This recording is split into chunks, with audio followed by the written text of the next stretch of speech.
Hi and welcome to the review of something special. Bet you'll never guess what it is, what this gigantic thing is. Well, it is a pair of headphones, namely the Marvo Scorpio HG9014 headset. It is a 7.1 backlighted headset born for gaming. But is it? Stay tuned for the review to find out. But first, let's get this out of the box. This is a review sample sent to me by the people at PCCourse.ro. Thanks again, I really appreciate this. It has been open before, like I said, it's a review sample, so it has been used before. I hope whoever used it before me cleaned it. I really don't want to get some cuties from other people. Like, people have dandruff, and it's not a pleasant thing to see on headphones. So let's take this out. Thankfully, the packaging is quite easy to undo. Like, even Raul could take this apart in a couple of seconds. So let's take this off. If you're interested in the box, it's a very boxy box. I believe it's made out of box cardboard, and it has all the things you would need to know about the headphones right on the back. All the details with the 40mm drivers and a green backlight and high sensitivity omnidirectional microphone. Omnidirectional, okay, not saying that omnidirectional microphones are a bad thing, but they pick up everything, not just the thing that you're saying, but even your keyboard, your door, your cat meowing at the door, everything will be heard. So let's take this out. Oh, firstly, there seems to be there are actually ties here. But before that, we have the little itsy bitsy instruction brochure for the people that want to know what they can do with it. There's no sign for it indicating that exposing it to light will cause it to burst into flame like a vampire. But there is something about product warranty and all sorts of other things. That's not important right now. The cable. Okay, this is the first time I've seen one of these cables. It looks to be braided, but it's also covered in a plasticky, rubbery, transparent substance. That's gonna make it a lot harder for my cat to chew through it. So I like this. So this offers the advantage of being braided. If I'm not, yeah, I can see there's sort of. Not sure if it's braided actually, or if it just has the texture of being braided, but it does make it look a bit classy. And because it's rubber and shiny and slippery, it won't make that awful noise that braided cables will do when they scratch against furniture. And cats will have a harder time tearing it apart. So yeah, I'm happy with this cable so far. The USB, like I said, this is a... well, I haven't said. This is a USB powered and USB connected device. So if you don't have a good sound card, it's okay. These will take care of everything for you. They also have 7.1 virtual surround, meaning it's not actual 7.1.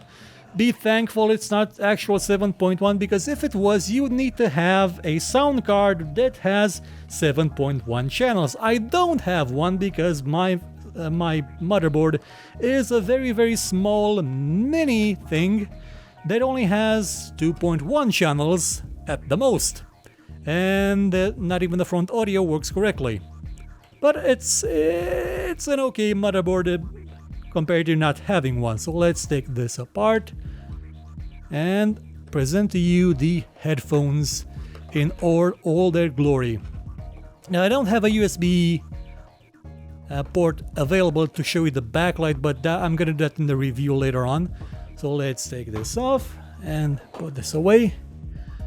First impression, these are big headphones. Like, I've had headphones before, big ones. Well, I assumed they were big ones, but these are quite large, and they feel very nice.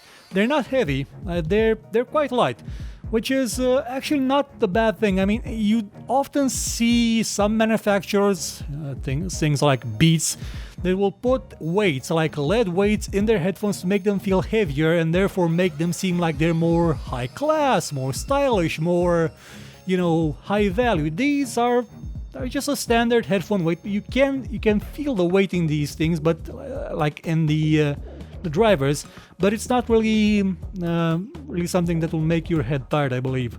I'll see exactly how well they perform in the review sometime, probably either this week or next week, depending on when this airs. Okay, from the first inspection, it has these two bands.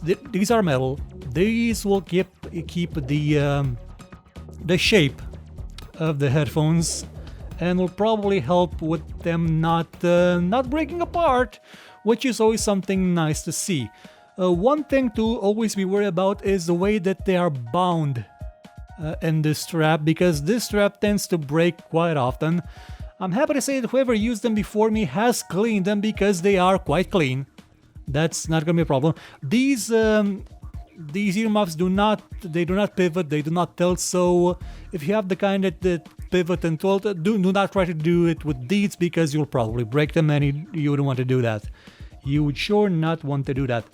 One more thing to mention is that the cable that runs between the earmuffs, I'm not sure if you can see it on the camera, it's here.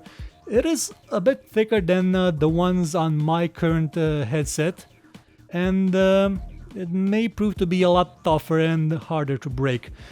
This is set into the frame. The muffs are set into the frame by the headband is set into the frame with these screws, like 2 screws on each side.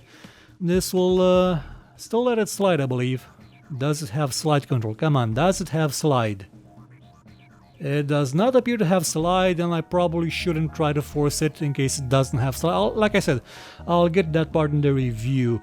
It also has this volume rocker right here. You can change the volume all the way up, all the way down. This is a very easy thing to use. Also, the microphone, if you can see it, is right over here. Like this tiny thing. This is the microphone. So it doesn't appear to have a switch that I can see for the microphone, which is kind of not really all that useful for a gaming headset, but maybe there is one around here somewhere and I don't see it. Like I said, I'll go into full details when the review comes out very soon. So this has been it for the Marvo Scorpio HG9014, the 9014 gaming headset. I'll be back soon with a full review, unless I decide to plump this in right into the review like I did last time. Let's see, maybe I don't know what I'm talking about. Okay, so see you then. Goodbye. Thank you for watching this show. If you enjoyed it, please consider watching some of our other videos and maybe sharing them or giving a thumbs up if you feel like it. And if you really liked what you saw, please check out our Patreon page. For just $1 a month, you could help us make much better shows and get some rewards in the process. Or you could consider buying my book called Tale of Doom. Volume 1 is out now and available for just $2. And as always, if you thought it was horrible, you know where to find me and complain about it.